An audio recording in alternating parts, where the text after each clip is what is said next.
She was the people's princess, an iconic figure. But was Princess Diana murdered by the Secret Service on the orders of the British establishment? She died in Paris in a high-speed car crash, trying to escape the paparazzi. Because she was such an extraordinary woman, people find it completely unacceptable that somebody like that should have such an ordinary death, a car crash. Her companion, Dodi El-Fayed, and their driver were also killed. The French police concluded it was a tragic accident. But Dodi's grieving father has refused to accept this verdict. This is the most famous, the most beautiful lady in the world, right? She is the mother of the future king. They've been murdered with my son. Conspiracy theories have gripped the public imagination as a result of doubts raised about the French crash investigation. Were blood samples switched, which showed Diana's driver was drunk? Why has a crucial witness, the driver of a second car involved in the crash, never been identified? How could it take close on 2 hours to get Princess Diana to a hospital just 4 miles away? The more we are left with so many questions unanswered, the more we're left saying, well, there's only one answer to all this, that she was taken out. The former head of the Metropolitan Police has spent nearly 3 years reinvestigating the crash. This is a very intricate investigation. Every single aspect of conspiracy theories and the like will be looked at by my team. This week, he's due to deliver his report. Tonight, we investigate if there was a conspiracy to murder Princess Diana.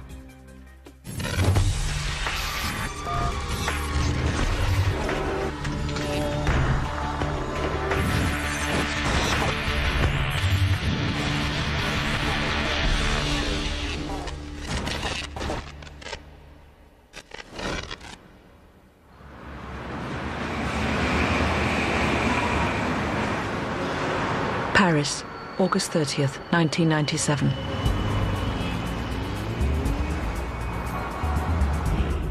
The Ritz Hotel. Princess Diana and Dodi El-Fayed hurry into the hotel owned by Dodi's father. Hounded by the paparazzi, they're forced to abandon plans for a romantic meal at an exclusive restaurant. Dodi decides to take Princess Diana back to his apartment on the Champs-Élysées. Henri Paul, the deputy head of security, is called back to drive the stressed couple. A plan to avoid the paparazzi is hatched. Their usual driver and the backup security vehicle are sent to the front of the Ritz. Princess Diana, Dodi, Henri Paul and bodyguard Trevor Rees-Jones attempt to slip out of the back of the hotel.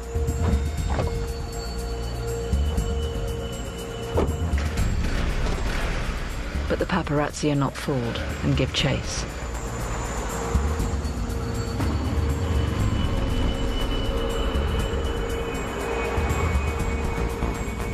Rather than taking the direct route to Dodi's apartment, the Mercedes tries to outrun the paparazzi. They head for a dual carriageway by the River Seine.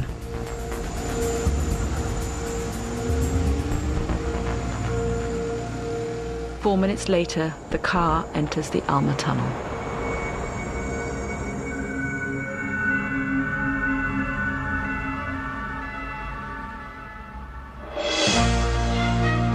Diana, Princess of Wales, has died after a car crash in Paris. The French government announced her death. This is CNN breaking news. In Paris, France tonight, a tragedy. Britain's Princess Diana has been in an automobile accident. The princess's companion, Dodi El-Fayed, and the car's chauffeur were killed in the accident. A bodyguard in the car was also badly injured.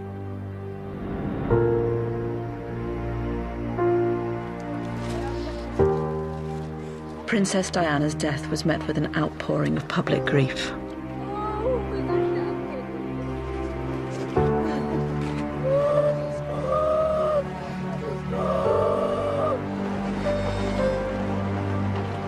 There was bewilderment that her life played out in the public gaze and guarded in its every move could be cut short so suddenly.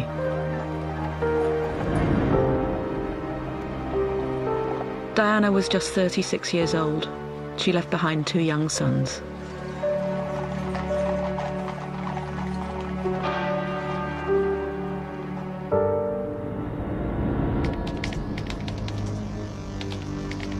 Within hours of the crash, elaborate conspiracy theories started to appear on the internet, suggesting Princess Diana was murdered.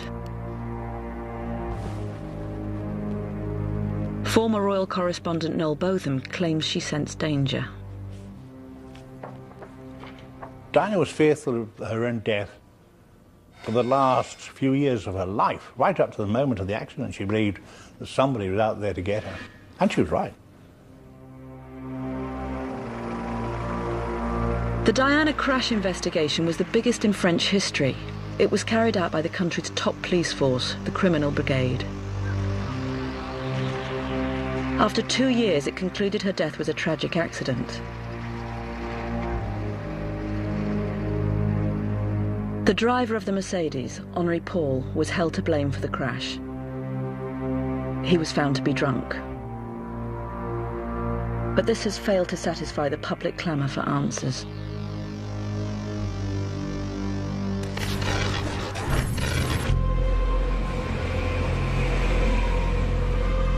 So was Diana's driver, Henri Paul, really drunk at the wheel?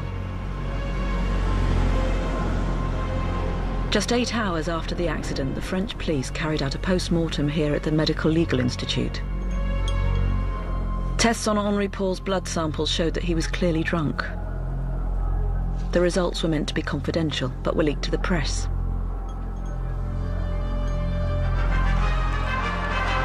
The man driving the Princess of Wales' car was 3 times over the French drink-drive limit. Henri Paul, who also died in the accident, is now at the centre of investigations by French police. Conspiracy theorists believe the leak was designed to close the case as quickly as possible and hide a much more elaborate plot. Right from the very beginning, the police decided that they had an easy scapegoat, a man who was dead, a man who couldn't argue back. It was a setup. They wanted to blame this man.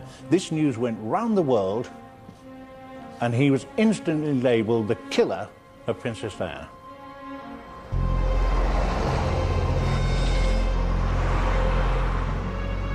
The refusal to accept the official verdict gained momentum. American investigative journalist Gerald Posner suggested the high alcohol reading in Henri Paul's blood could have been wrong. I saw confidential reports from the first autopsy of Henri Paul. It was riddled with errors and omissions. The body itself was left out for several hours before it was refrigerated.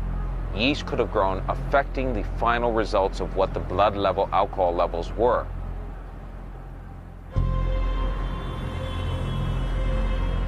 Serious errors were made at the morgue, which French officials initially denied.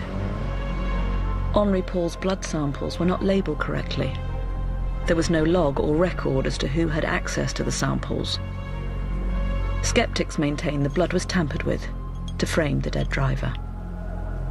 There were certainly mistakes and omissions made, as happens in many autopsies, but by the French hiding that information, they have given grist to the conspiracy theorists who believe that they are hiding evidence of a murder. Mohammed Al-Fayed, the millionaire owner of Harrods, called a press conference shortly after the crash. His spokesman, Michael Cole, said he could show that their employee, Henri Paul, was not drunk. Henri Paul did not have any appearance of being overexcited and drunk as a pig, a quotation which incidentally appears again in the Evening Standard this evening. You will see the evidence for yourself. Before the world's press, they released CCTV from the Ritz. Security manager. Next will be the concierge. And finally, Henri Paul.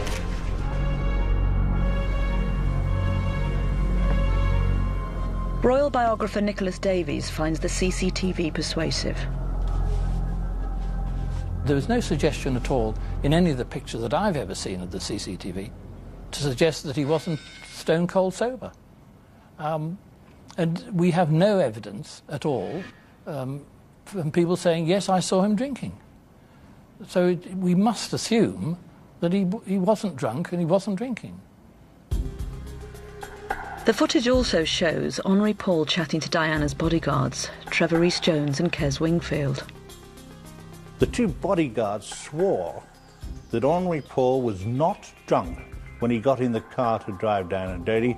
They said their job would have been on the line.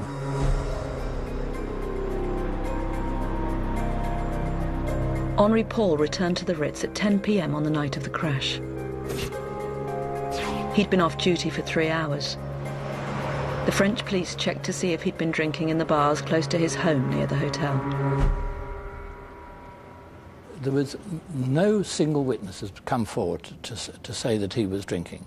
And we also know that only 3 days before he had had a rigorous pilot's medical examination, and there was no suggestion in that he was a drinker or a drunkard.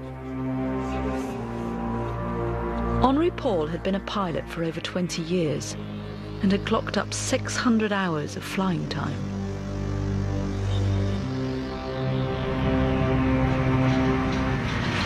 Claude Garec was Henri Paul's best friend. He had lunch with Paul on the day he died.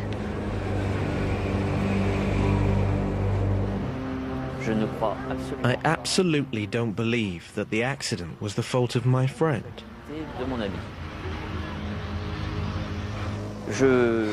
If you can fly a plane at night at 155 miles an hour in the rain, you know what you are doing.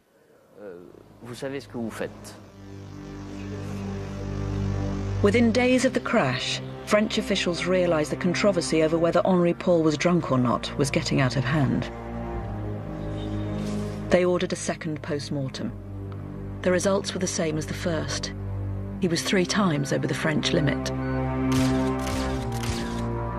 Professor Pounder is a leading forensic pathologist. He analysed the post-mortem results for the British Medical Journal. The second post-mortem examination, in terms of the toxicological analysis, was the best one could expect of anyone. It really was a first-class analysis of the presence of drugs or alcohol in the body. They took hair specimens and other tissue specimens, so that as a result of those analyses, we know that the blood alcohol level is reliable. The tests also revealed traces of a drug used to treat alcoholics. The concentrations suggested he'd been taking it for at least 3 months, along with the antidepressant Prozac. What is absolutely clear is that Henri Paul had been drinking heavily, and he was drunk when he was driving that vehicle. Not only that, he was taking a drug, an antidepressant, which he should not be drinking while he was taking that drug. And both the alcohol and the drug in combination would have impaired his ability to drive the motor vehicle. But both post-mortems yielded an unusual finding that was seized upon by those convinced of a cover-up. Henri Paul's blood samples contained unusually high levels of carbon monoxide. Mohammed Al-Fayed suspected foul play. If you have a carbon monoxide in the blood of 24%, you can't walk. For I am certain there is a full play. It's not Henri Paul blood. And straight away, drunken driver, drugged, it's just unbelievable. Conspiracy theorists now fixed on the idea that the driver's blood samples had been switched. I was told there were 22 people who died in Paris that night which were investigatable deaths for one reason or another. One of them was a man who had drunk half a bottle or more of vodka, who had sat in his car having tied a hosepipe from the exhaust to the inside of the car, and he killed himself with carbon monoxide poisoning. That man's blood, according to my police spokesman, who I got in the pathologist's lab, that man's blood is the blood that was substituted for Henri Paul's.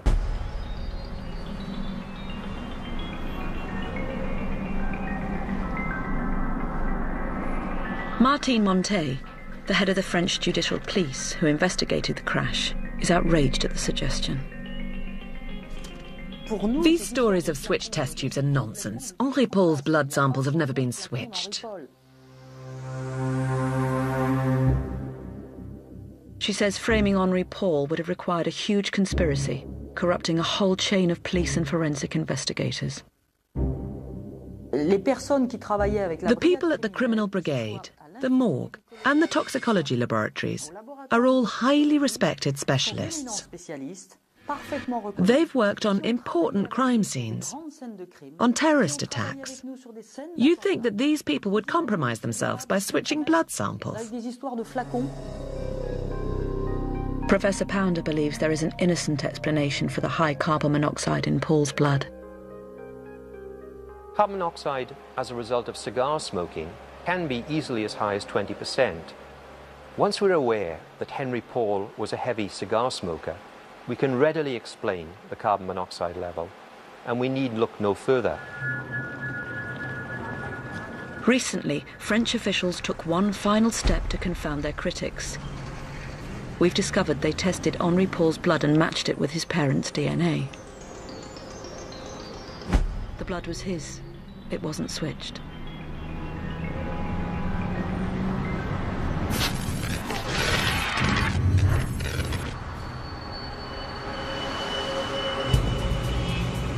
The official investigation maintains the Mercedes car carrying Princess Diana was driving too fast. But skeptics suspect it's another attempt to demonize Henri Paul and hide the real story.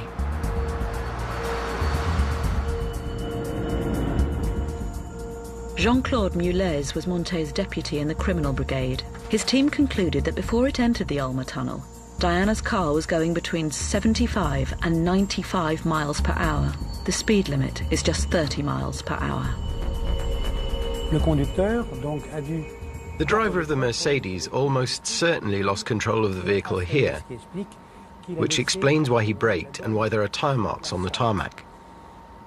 The experts examined these facts, and some of them concluded that he was driving at a very, very high speed. Working from the official French police map of the accident site, we've reconstructed the crash. For a speeding car, the approach to the Alma tunnel is difficult. It involves a left turn and a sharp dip.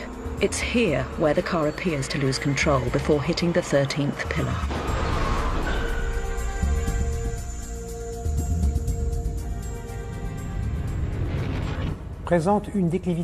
The road has a downward slope of 6%. If the slope is taken at high speed, there's a small pull on the steering wheel, which could explain why the driver lost control of the vehicle.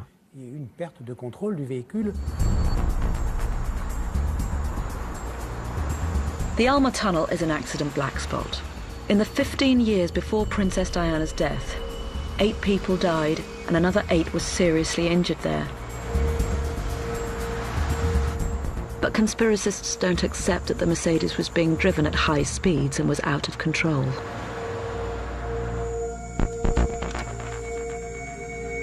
Noel Botham says he's found evidence which proves the car was going much slower than the official French account. I discovered through a friendly solicitor in Paris who was acting for one of the principals in this investigation. That solicitor got hold of a photograph taken from the CCTV camera at the entrance to the Alma tunnel. It was taken a couple of seconds before Diana died. Botham has a copy of the photograph which he claims shows the car was only travelling at 64 miles per hour. It's taken through the windscreen of the car. It's very obviously a CCTV speed camera shot. You can very clearly see Henri Paul on the right, the driver. You can see Rhys Jones, the bodyguard, on the left here. In the back here are Diana and Dodie. The head of the French investigation, Martine Montet, is adamant the picture was not from a CCTV camera.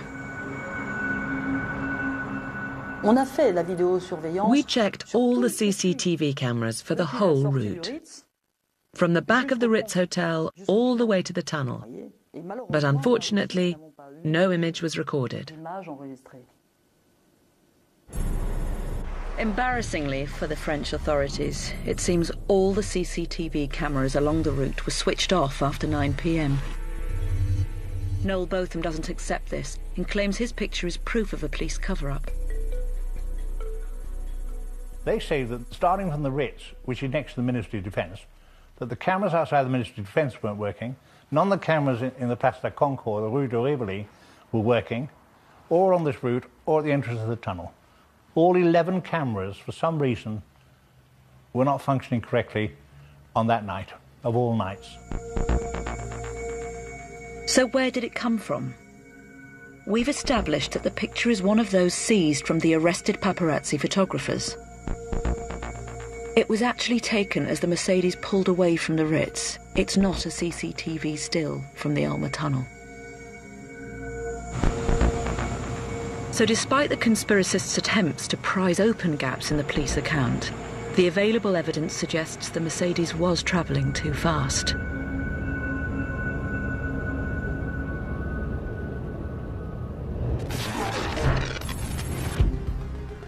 The crash investigation has one crucial piece of missing evidence. The conspiracists believe it's proof the fatal crash was engineered, and investigators are hiding the truth. It begins with Commander Mulez, who on the night found evidence that the Mercedes hit another car before it crashed. I found orange, white and red bits of plastic on the ground. They looked like indicator lights from a car. The debris was grouped together. It was fresh. You could assume that it was probably from a collision between the Mercedes and another car.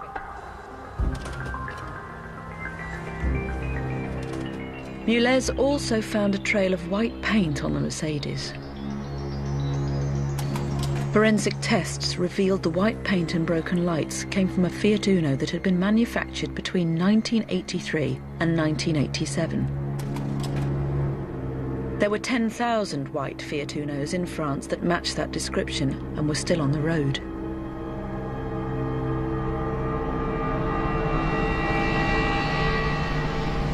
Our reconstruction shows what happened. As the Mercedes speeds towards the tunnel, the Uno comes down a slip road. The Mercedes speeds over the dip and loses control. It clips the back of a Fiat Uno before crashing. The Uno has never been found, and conspiracy theorists believe it's because the driver was part of the murder plot. This was a vital witness to that accident. If he was an innocent person, he must have known he'd been hit by the Mercedes. He must have seen in his rear mirror the Mercedes hit the pillar, didn't stop, never came forward, yet a vital witness. This is what determined in my mind this was not an accident. The French search for the Fiat Uno focused on 2 districts west of Paris on the basis of a partial sighting of the number plate by 2 witnesses. We must have checked between 3,500 to 4,000 vehicles over many, many months. We checked every single town in the 92nd and 78th districts. In each town, there were quite a few people who owned that type of vehicle.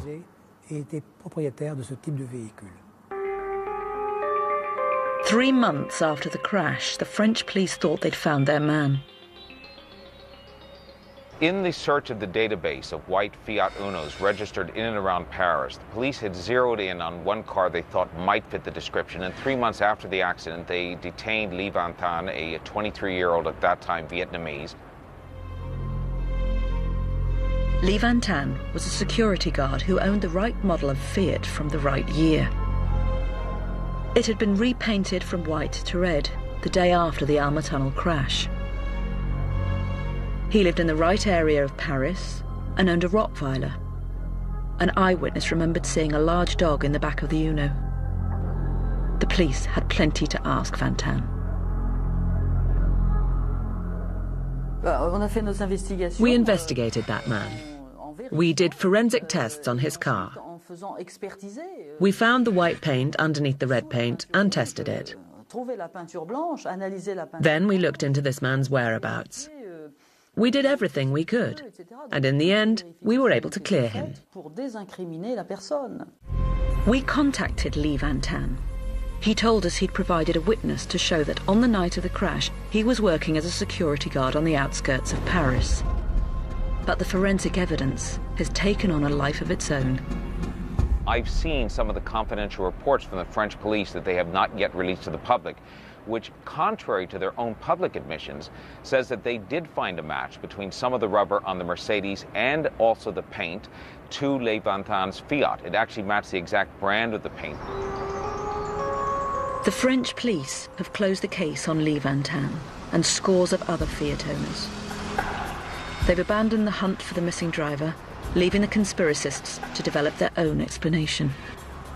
They did not wish to find who was driving the Fiat Uno because it could have led to, how can I put it, complications with determining whether she had been killed or whether it was an accident.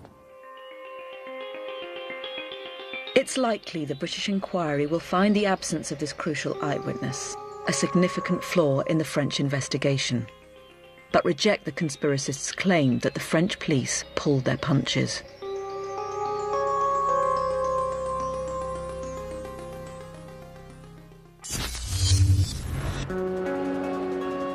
In the immediate aftermath of the crash, every detail of what happened was analysed worldwide. American conspiracy theorists started to question the medical treatment Princess Diana received that night, and this began to shape their TV coverage. For some as yet unexplained reason, it took 1 hour and 43 minutes from the time of the crash to deliver Diana to a hospital that was only 3.8 miles away. Skeptics believe that when the car crash failed to kill Princess Diana outright, her treatment was deliberately delayed to ensure her death. The French ambulance service was on the scene 6 minutes after the crash. But skeptics point out that it was over 50 minutes before Diana began her journey to hospital. Dr. André Leonhardt reviewed the emergency service's response for the French investigation. This is his first interview. Great efforts were made to safely remove the people from the wreckage of the car. Princess Diana, in particular, had to be placed on a stretcher to remove her from the car. While she was being removed, she suffered a brief cardiac arrest, so we needed time to stabilize her. Witnesses were astonished to see the ambulance travelling at little over walking speed. The transfer to the hospital was deliberately slow, because for people whose blood circulation is very unstable, we know even a slight acceleration or deceleration can cause cardiac arrest.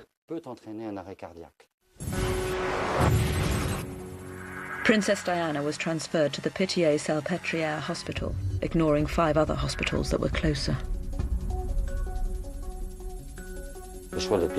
La Pitié-Salpêtrière was chosen for its expertise in treating serious trauma, most importantly, chest trauma. Diana had suffered a massive tear in the main pulmonary vein to her heart. Malgré la fermeture de cette plaie et un massage cardiaque externe puis interne de 2 heures, aucune efficacité circulatoire n'a pu être rétablie et le décès a été constaté à 4 heures du matin. I don't think it's possible to stop rumors. If people want to believe in a conspiracy, it's impossible to prove them wrong. What is clear from all the medical staff and paramedics working that night is that they wanted to save the person in front of them. That is absolutely indisputable.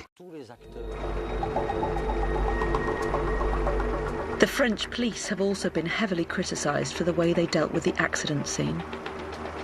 I found significant flaws in the French police probe at the accident scene. As a matter of fact, the accident scene wasn't even closed off for 1 hour until the chief of the French police arrived.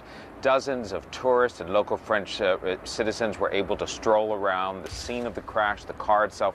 Some took souvenirs with them. Nobody took witness names. Literally several dozen witnesses left that night without ever being even identified by the French police. So it started off bungling from the very get-go.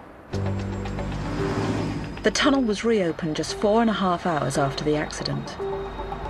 For the conspiracists, it smacks once again of a cover-up.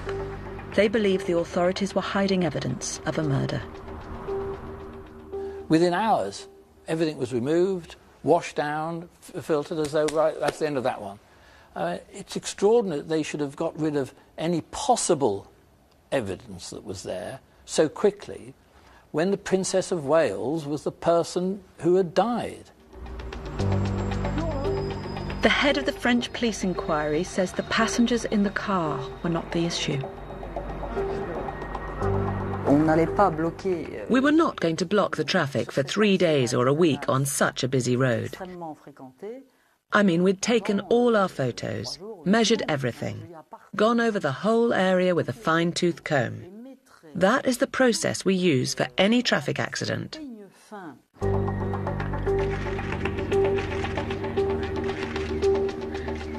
Whatever the skeptics' claims of police failures and cover-ups that night, one simple fact remains hard to deal with.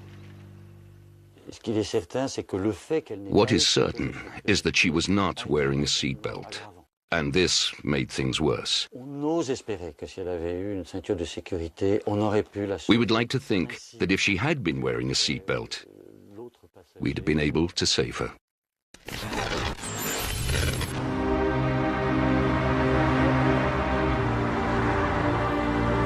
It's now nearly 10 years since Princess Diana died. People from all over the world still travel to the Alma Tunnel to pay their respects. In that time, conspiracy theorists have worked up an elaborate backstory to explain the means and motive for what they believe was a murder plot. I believe that she was killed, and I believe our security services were behind it. The conspiracy requires a reinterpretation of the events in Diana's life. Her fairy tale marriage to Prince Charles in 1981 captured the world's imagination. Her beauty and innocent charm reinvigorated the royal family. But the marriage disintegrated and the dream turned sour. In a break from tradition, she shared publicly her sense of being cast aside by the establishment. People's agendas changed overnight. I was now separated, wife of the Prince of Wales. I was a problem. I was a liability, seen as. And how were we going to deal with her? They see me as a threat of some kind. Diana refused to fade away. She championed causes with clear political overtones, campaigning against the use of landmines. She relished going beyond the brief of a traditional royal. Diana was on a total collision course with the British establishment. She didn't trust the establishment, she didn't trust the security services in Britain because she had been bugged, her home had been bugged at Kensington Palace. For years, she was aware that she was being watched and afraid that she was being watched. In July 1997, just 6 weeks before her death, Princess Diana went on holiday to the south of France with an unlikely host, Mohammed Al Fayed. The Egyptian multimillionaire owner of Harrods was a controversial figure who'd been refused a British passport. Al Fayed's revenge was to reveal that he'd been secretly paying Conservative MP Neil Hamilton to ask questions about his case in Parliament. It was evidence of sleaze which helped bring down the last Conservative government.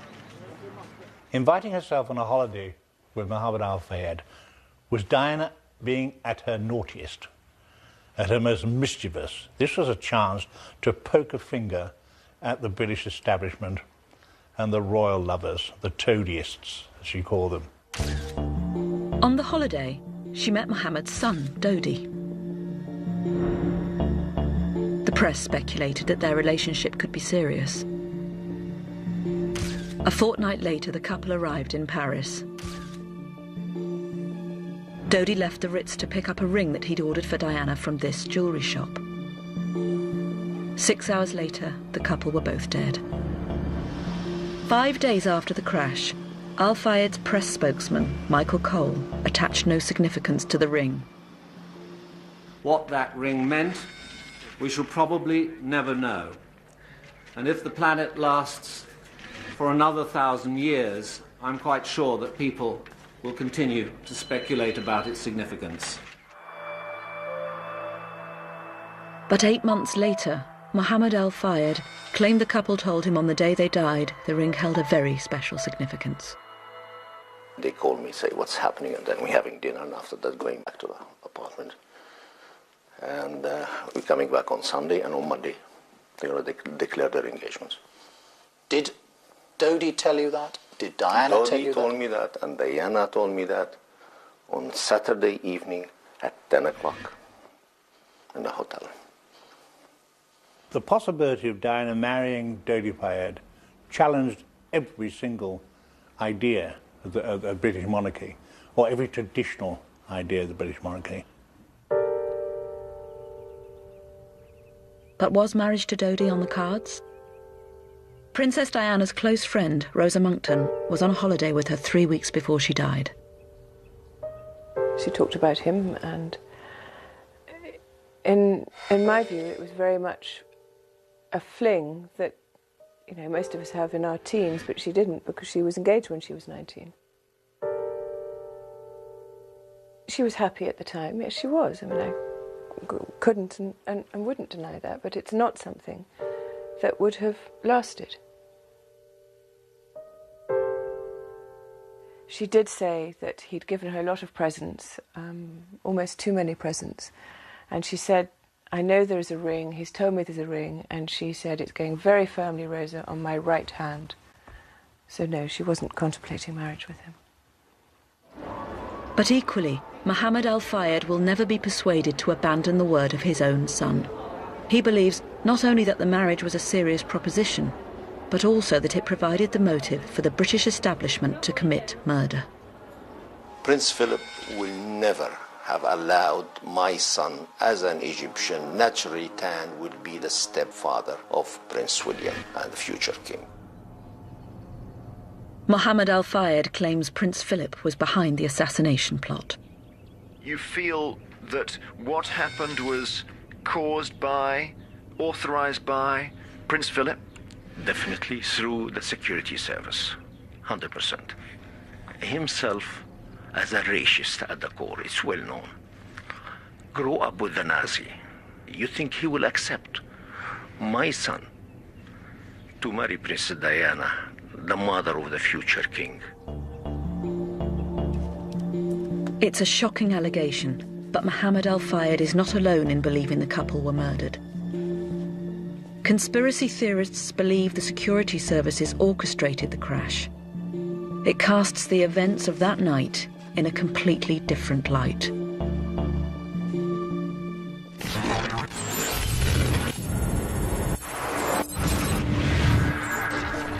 The most direct route from the Ritz Hotel to Dodi's apartment was along the Champs-Élysées. For some reason, the driver, Henri Paul, set off in a different direction, heading west towards the Alma Tunnel.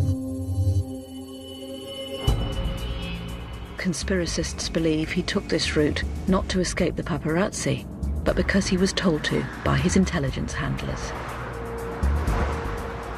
Henri Paul is told what to do by, presumably, the French Secret Service. And why would he be told that? There's only one reason, because something was planned.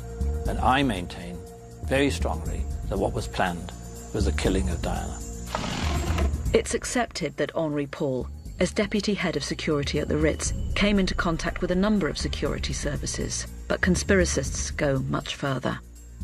Henri Paul was in the pay of British intelligence, particularly MI6. He was in the pay of the Paris police and Paris special branch. He was in the pay of the American intelligence services. And Henri Paul made a great deal of money out of it. After his death, it was discovered that Henri Paul had £140,000 in 6 bank accounts in Paris. A British spy gave credence to the theory. Former MI6 agent Richard Tomlinson came forward with a sensational claim about Henri Paul. It's been well established that he went missing for 2 or 3 hours on the night of his death. It could well be that he was with an MI6 handler during that time. But there's a problem with the conspiracy. It's potentially a suicide mission. It requires Henri Paul to be both perpetrator and patsy. Obviously, he was tricked as much as his clients, as Dodi and Diana, because he didn't take that route knowing he was going to die, clearly. Jean-Claude Mulez investigated Henri Paul's links to the secret services and found he was just a low-level informant for the French police. The person in charge of security at a large Parisian hotel automatically has contacts, good contacts with the police. He'll know the important people who are coming in and out of Paris. But to say that every month he receives a fat envelope from the secret services, in my opinion, is just absurd.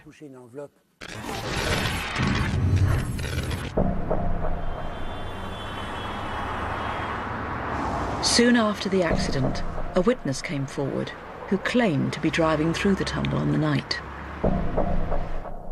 Francois Levistre's story neatly fitted the conspiracy of Secret Service involvement in the crash.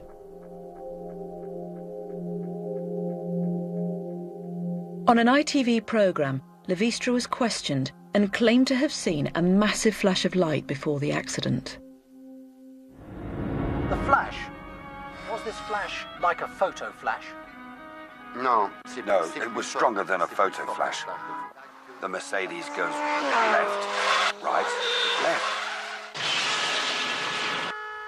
ITN royal correspondent of the time, Nick Owen, developed the theory.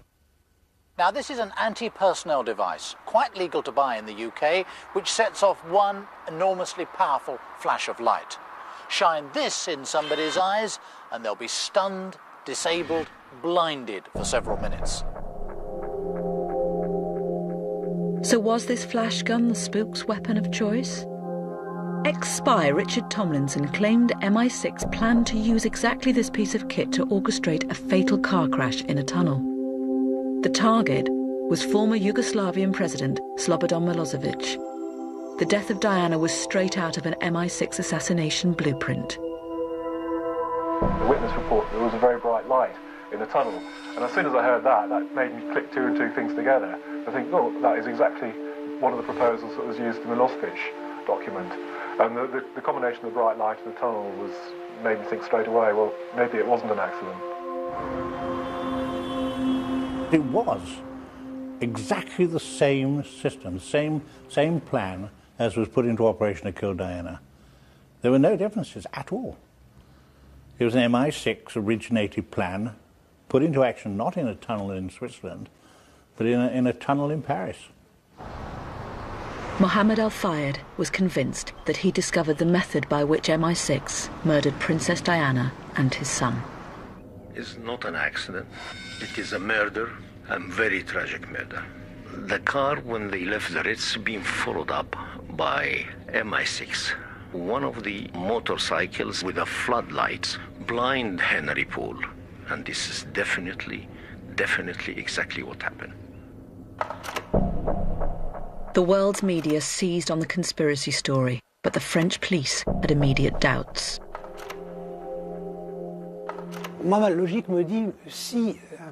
If there had been a flash, it would have blinded not only the driver of the Mercedes, but the driver in the Fiat Uno and the paparazzi too. Everybody would have crashed into each other at the same time. It doesn't make sense. Levistre claimed to have seen the flash of light in his rear-view mirror while travelling at over 60 miles an hour through the tunnel. That witness was heard, and his account was analysed again and again. The conclusion was that he was not a reliable witness.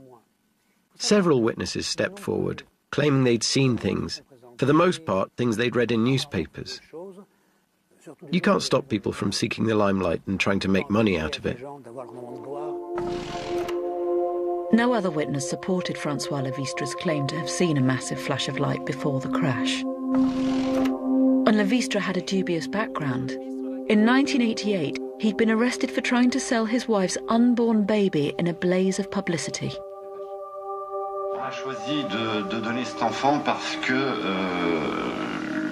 j'en ai discuté avec mon épouse, parce que cet enfant qui pourrait venir au mois de septembre ne serait pas le bienvenu chez nous. A year after the crash, Levistre elaborated on his story. In a British newspaper, he claimed he might have caused the crash by accidentally swerving in front of the Mercedes carrying Princess Diana. But he's never talked to the French police about this.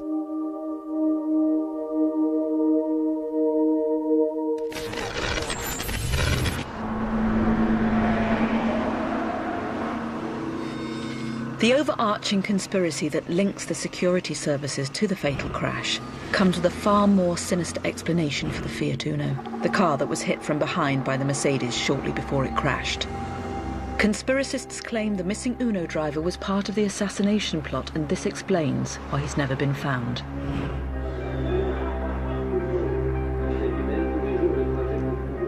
Six months after the crash, private detectives working for Mohammed Al Fayed came up with a possible driver, James Anderson. He was one of the top paparazzi photographers in France. Anderson had been part of the pack following Princess Diana and Dodi Al Fayed in Saint-Tropez.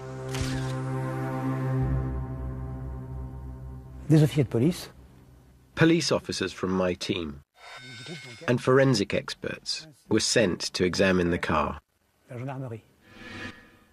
They found the Fiat Uno up on blocks with no wheels. It hadn't been used for months and months and months and months. Journalist Tony Comiti had known Anderson for over 20 years. He made a documentary about him and filmed him in his white Uno. The car couldn't get in second gear. It had 235,000 miles on the clock, no indicators and no brakes. James lived 175 miles from Paris. The car was in such bad condition, he would have had to put it on a train to get it there.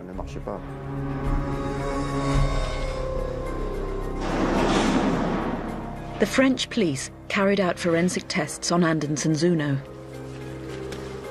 Some paint samples matched the white marks found on the Mercedes carrying Princess Diana. Rubber samples from the bumper also matched traces on the Mercedes, and he'd replaced his left tail light. But the car showed no signs of having been involved in an accident. Furthermore, Anderson had a good alibi for the night in question. At midnight, Anderson was at home with his wife, 175 miles south of Paris. At 4 a.m, he travelled to Orly Airport and then took a 7:20 flight to Corsica. Anderson provided the French inquiry with airline tickets and toll road receipts to back up his story. But skeptics argue Anderson's alibi could have been faked by the secret services. I am personally convinced, as are many people, that Anderson was driving the Fiat Uno, his Fiat Uno, that night in the Alma Tunnel. It was he who swerved in front of the Mercedes and set in motion the situation that ended in Diana's death. Botham says Anderson was there to force the Mercedes to crash. He claims Anderson had links with the British Secret Services and he'd been involved in other assassination plots. James Anderson was being investigated actively by French Special Branch, who I spoke to. He had this strange habit of being present when people either committed suicide or were murdered. He was with them, probably the last person to see them or photograph them. The French eliminated Anderson from their inquiry.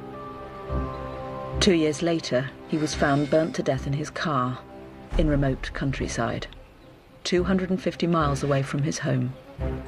Skeptics claimed he'd been silenced. He started to boast that he'd been there the night Diana died, that he knew things other people didn't know, and that he could tell a real story if he wanted to. I think those reports got out to the wrong people.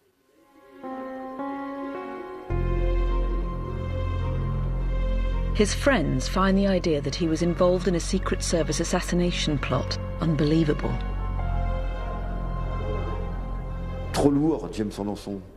He was too fat, James Anderson, to work for the Secret Services. He wanted everybody to believe that he came from a noble British family, but the poor guy didn't even speak a word of English. No, all that, it's just lies, rumours that tarnish his work. The real reason for his death may be altogether more personal. There was probably something going on in his love life. James, at a photo session in Saint-Tropez, told a group of us about a photographer whose wife had been unfaithful. He said, "If the same thing ever happens to me, I will commit suicide. I will have my last cigar and set myself on fire." And mysteriously, he died just like that, 3 years later. A French judge investigated Anderson's death and concluded it was suicide. No witnesses have come forward to place him in Paris on the night of the crash, and no evidence has been produced to link Anderson to MI6.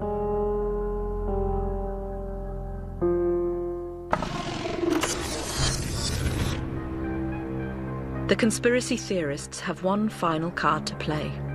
They say it provides both the motive and the urgency for the Secret Service plot to kill Princess Diana.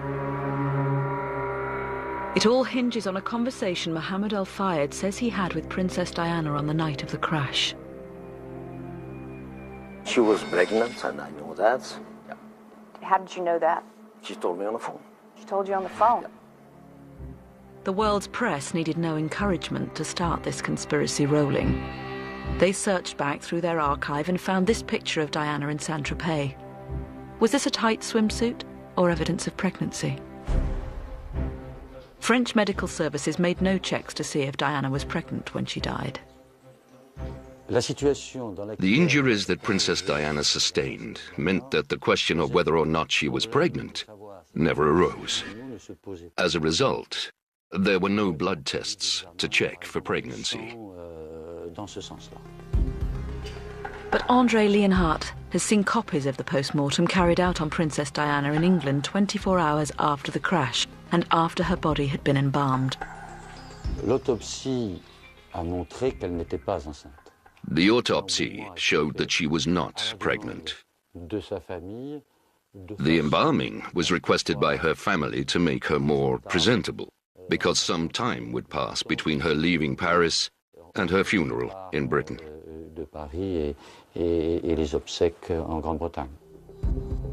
But Mohammed Al-Fayed believes the embalming was carried out to cover up evidence of her pregnancy. The discovery that Princess Diana's body was embalmed in Paris within hours of her death. What reason can there be other than it was part of cover-up to prevent proper forensic test in the UK? 10 days before she died, Princess Diana visited this clinic in London for treatment of premenstrual tension. Checks carried out by her consultant, Dr. Lily Hua, confirmed that Diana was not pregnant. Diana's close friend, Rosa Monckton, says having to constantly face these very personal claims causes real upset to Princes William and Harry. And there's no elegant way of saying this, and I wish I didn't have to, but she could not have been pregnant when she was with me on the boat in Greece, which was between the 15th and the 20th of August. She had her period. So there's no way she could have been pregnant by the 30th of August. But the conspiracists remain defiant. The theory changes shape. finding its way around even the most awkward evidence. Ultimately, it becomes a leap of faith. What people don't realise is it does not matter if Diana was pregnant or not. It's whether people believed she was pregnant that matters. Whether the establishment in Britain believed that the princess, the mother of the future King of England, was about to give birth to a half-Muslim child. As conspiracy piles on conspiracy, is there any evidence to support Mohammed Al-Fayed's claims of a secret service plot to kill Princess Diana? The only problem with Mohammed Fayed's theory of the royal family and MI6 being behind the murder of Princess Diana is that it doesn't have a shred of credible evidence to support it. It's a wonderful tale. It would make a great novel, but it's just not the truth.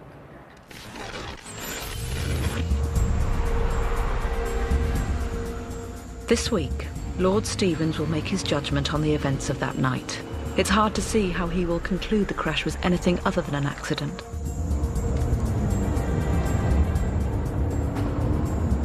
The driver of the Mercedes, Henri Paul, was drunk at the wheel, with a potent mix of alcohol and drugs in his system, and driving too fast for the road.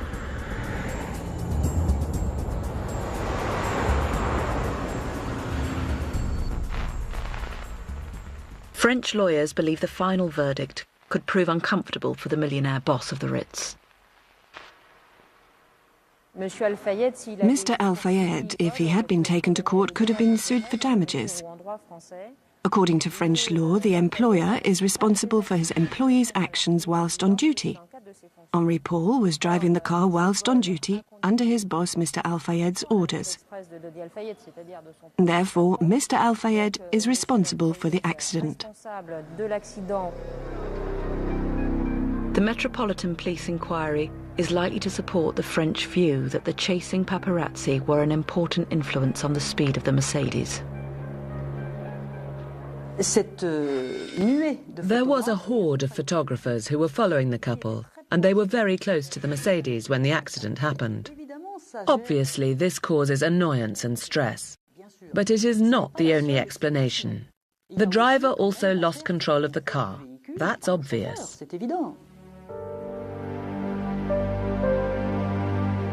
Those who are close to Princess Diana don't want the speculation and controversy surrounding her death to be the defining feature of her life.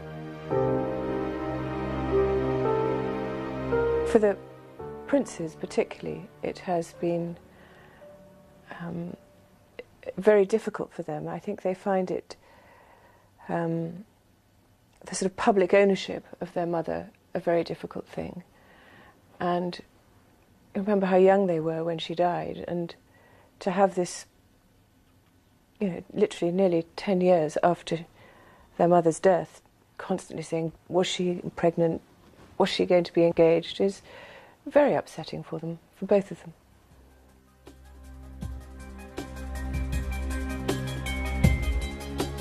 If you want to find out more about this programme and others in the Conspiracy Files series, which continues in the new year on BBC Two, log on to our website bbc.co.uk/conspiracy files. Test yourself against our survey of the biggest conspiracy stories of the last 2 decades and tell us what you think. So what do you think? Joe Griffith takes your calls on the Diana conspiracy on 5 Live now. Call 0500 909 693.